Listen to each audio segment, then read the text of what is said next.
is very key. We heard from Jackson Hole what the intentions were to a certain extent. What do you think we might hear from the Fed today? This is the last time we'll hear from the Fed ahead of the November 3rd election.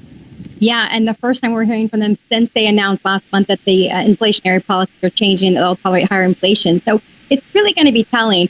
I think if I were in his position, Jerome Powell, I would be frustrated a little bit because, he really needs, it can't all be monetary policy. He needs fiscal policy, right, to follow up and help the recovery. And they've done a really tremendous job, I think, on their end of really pumping in liquidity and making sure the capital markets don't dry up, Nicole. But we've got to get the additional stimulus. If you look at both United and American as an example, they have both said that if the government stimulus runs out in October, as it's expected to do, they're going to cut thousands and thousands of workers. We see Delta today saying that basically, bookings are 30% of what they were this time last year. They're going to have to raise $9 billion at a cash burn of $750 a month just to get through this correction and this virus. So we cannot have the Fed do everything, and Congress has got to come up with more stimulus, or we're really going to start feeling the impact of the situation that we're really in, which we're not feeling because we have had so much government stimulus between CARES Act and the Federal Reserve's actions.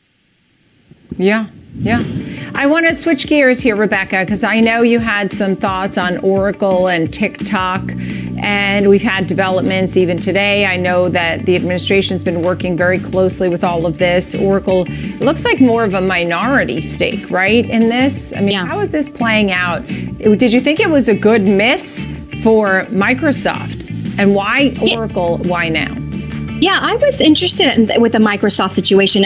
What I was thinking more as even at the macroeconomic level on the Microsoft strategies that could be really good for them because they are being sort of outpaced on the millennials and the Gen Zers, what we call Zoomers now, with Google, right? Google is Google Docs, Google Drive, everything is Google Gmail at school, even public schools use Gmail. So I thought other than Microsoft's PlayStation, it was a great opportunity for them to get to a really younger crowd and really, have an in with that group. And obviously that bidding didn't work out. It fell through. So Oracle was a surprise, kind of a strange bedfellow, in my opinion, because other than the cloud computing, what is Oracle's front end, social media, or even just front end, it looked like? So possibly this is where Larry's thinking that, we could get some additional benefit that we haven't seen before on the Oracle front end side of social media or just front end at all.